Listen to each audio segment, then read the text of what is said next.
Buenas tardes y muchas gracias por la invitación. Estoy acá como científico y bioeticista para apoyar el proyecto de la ley de despenalización del aborto. Dado que varias ponencias en las semanas pasadas invocaron a la ciencia como apoyo a sus posiciones, quisiera quedarme en ese campo para hacer algunas aclaraciones y expresar divergencia con alguna de las posiciones dadas anteriormente. En primer lugar, creo imprescindible separar lo que es dogma de lo que es ciencia. Es obvio que las gametas que intervienen en el proceso de fecundación, como vimos recién, y el huevo cigota resultante son células vivas.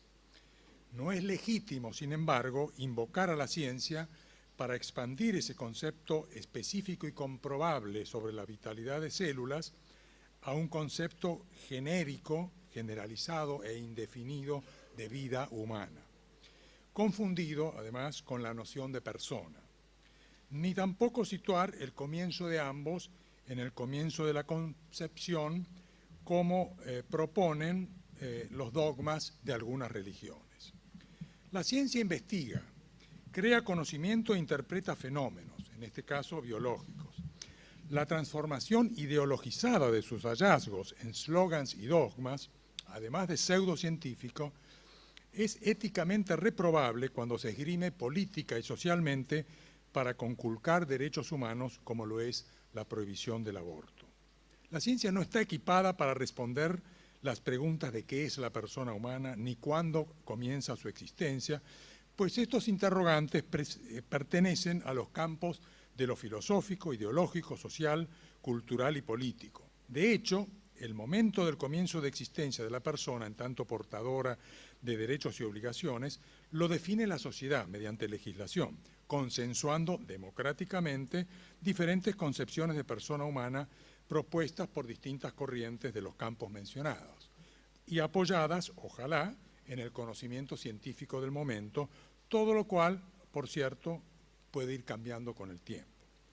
El conocimiento científico indica que la formación de un huevo cigota con un genoma completo, proveniente de ambos progenitores, no basta para constituir una persona humana. La persona humana es mucho más que un genoma, ya que la personificación y humanización del producto de la concepción van ocurriendo a lo largo de la gestación en forma gradual, continua e incremental, por la interacción de su genoma con influencias maternas y del resto del medio ambiente biológico, psíquico y social, algunos de los cuales van modificando la actividad de los genes por fenómenos conocidos como epigenéticos. De manera que al cabo de la gestación, los genes que están activos o inactivos en el genoma pueden no ser los mismos que al momento de la concepción. Los intentos de definir científicamente el punto de inflexión particular en la gestación en que el embrión pasaría a ser persona son arbitrarios,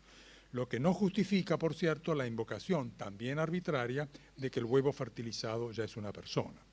Por ello, no es casual que las legislaciones de la mayoría de los países avanzados asignen el estado de persona al momento del nacimiento con vida. La aceptación del dogma que la persona humana comienza en el momento de la concepción llevaría a confrontaciones insostenibles con la realidad, de la cual solamente ofrezco 3 viñetas. 1. Los millones de abortos legales que se realizan actualmente en el mundo, entre otros en todas las democracias occidentales, que nos gusta imitar tanto en tantas cosas, ¿implican acaso que los estados que promulgaron o implementan esas leyes son estados homicidas? Podemos preguntar acá a la francesa que estuvo recién con nosotros. Los centenares de miles de embriones sobrantes que generan los procedimientos de fertilización in vitro y que permiten procrear a decenas de miles de parejas infértiles, si esos embriones fueran sujetos de derecho de acuerdo al dogma, no podrían ser ni criopreservados ni donados, impidiendo de hecho el procedimiento de fertilización in vitro. Y último, las parejas con riesgo alto de enfermedades hereditarias, que es otro tema que en general no se ha tratado en estas sesiones. Las parejas con alto riesgo de enfermedades hereditarias en su descendencia y que recurren al diagnóstico prenatal en todo el mundo, incluido en la Argentina,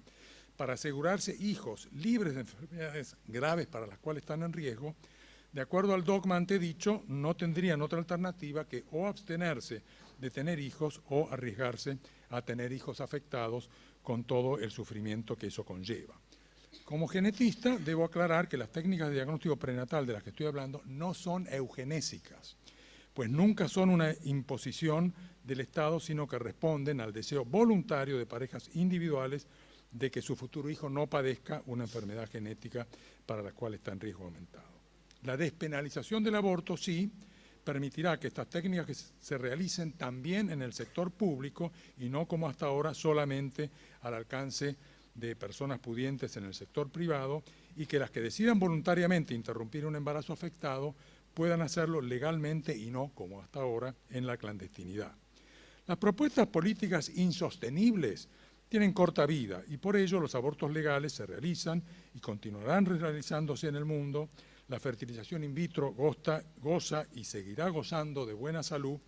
y la ciencia médica seguirá desarrollando diagnósticos de enfermedades genéticas cada vez más certeras y más tempranas en el proceso reproductivo, habilitando a las parejas en riesgo a evitar descendencia afectada. Un minuto. El reconocimiento en nuestra legislación que un embrión no tiene el mismo estatus moral de un recién nacido se debe acompañar con el reconocimiento de que el desarrollo intrauterino conlleva también una progresión en el estatuto moral y de derechos del feto que se van jerarquizando en el curso de la gestación, al igual que las responsabilidades éticas maternas de cuidar la salud fetal. Este respeto a esta progresión es el fundamento para que cuando el embarazo es deseado y la gestación continúa por voluntad de la mujer embarazada, exista la obligación indelegable del Estado de proteger la salud de la futura madre y el feto